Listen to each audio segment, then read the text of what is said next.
All right, let's talk about the future of the internet's economy. And no, this isn't just going to be another buzzword-filled talk about Web3. We're digging into something much bigger, a revolutionary shift in who actually owns value, trust, and power online. So, let's dive right in. So, before we can really look forward, we gotta get honest about where we are right now. Just think about your favorite social media app. You're the one posting photos, sharing updates. You're literally creating the content that makes that platform worth anything. And what do you get for it? A free service. But, as you're about to see, that free costs you more than you think. Which leads us to the big question, right? All that value you are creating online, who's actually cashing those checks?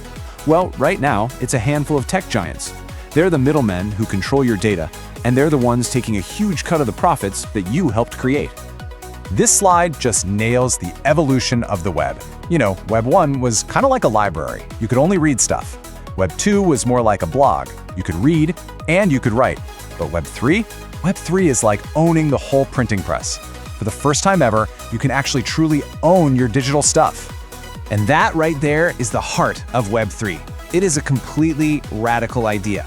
Instead of you being the product that's for sale, what if you were a shareholder? That's the huge shift we're talking about here, from being just a user to being an owner. So what makes all this ownership stuff possible? The secret sauce is blockchains.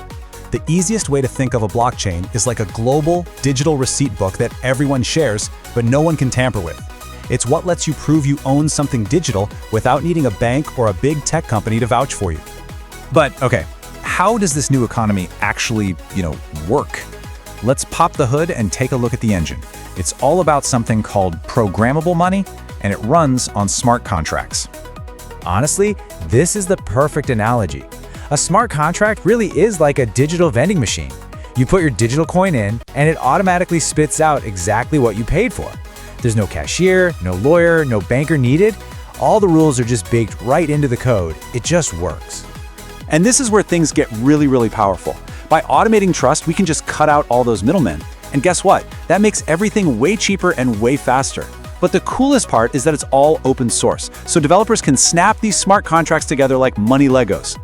Imagine clicking a lending Lego onto a borrowing Lego to create a totally new kind of bank, all without asking anyone for permission. And if you want to see just how mind-bendingly weird this can get, check out flash loans. I mean, imagine getting a massive loan with absolutely zero collateral. The only catch? You have to pay it back in the exact same instant you borrow it. If you can't, the whole thing just vanishes, like it never even happened. It's pure financial magic, and it's something that could only exist in Web 3. Okay, so we've seen the engine. Now let's see what this thing is actually building. Because this isn't just theory anymore. This stuff is happening right now in the real world. And we're not talking about some tiny niche market. We're talking about more than $27 billion worth of real-world stuff. Things you can actually touch, like buildings and bonds, being turned into tokens on the blockchain. The physical and the digital worlds, they're starting to merge. Just look at this chart, seriously. In just over 2 years, the market for tokenized US Treasury bills went from $100 million to $7.5 billion. That's not just growth, that is an absolute explosion. The old world of finance is stampeding into this new world, and it is moving at an incredible speed. And can you guess who's leading the charge? Yep, the absolute giants of traditional finance. We're talking BlackRock, JP Morgan. These are not small-time players. When these institutions start moving trillions of dollars on-chain, you know for sure this isn't some fad. This is the future unfolding. And it's not just about the technology. It's also about a new sense of fairness. The best Web3 projects are actually designed to spread the wealth around. You can see it on this slide. The community, the actual users, get the biggest piece of the pie, not just a few venture capitalists. It's a fundamental change in who gets to win. Okay, but let's take a breath. We can't get carried away.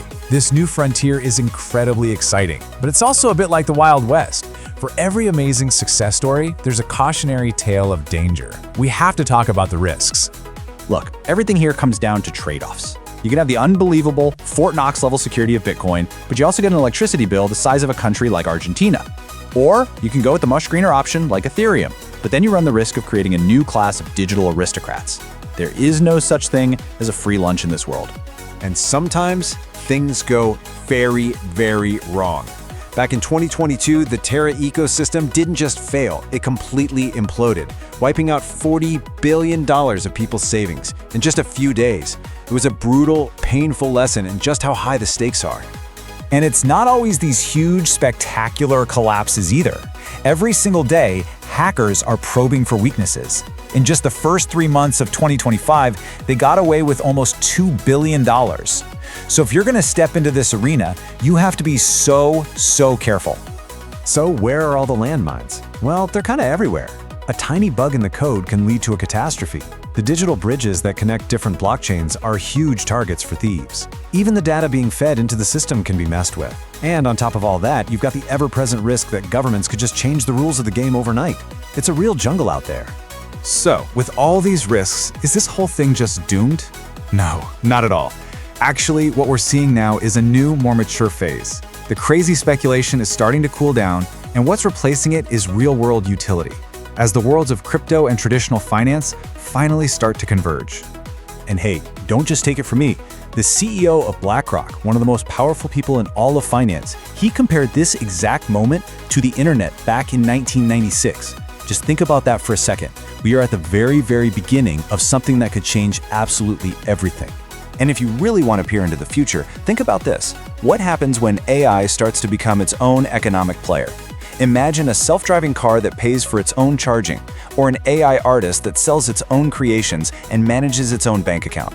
Web3 is basically building the railroad tracks for that autonomous future to run on. So what's the bottom line here? For a long time, crypto felt like a casino, but now it's starting to look a lot more like a construction site.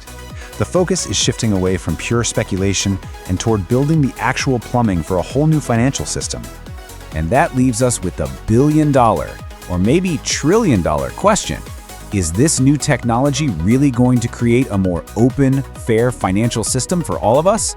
Or will it just end up creating a new, exclusive club of winners and losers? The future of the internet's economy is being written as we speak, and the choices we all make today are going to decide how that story ends.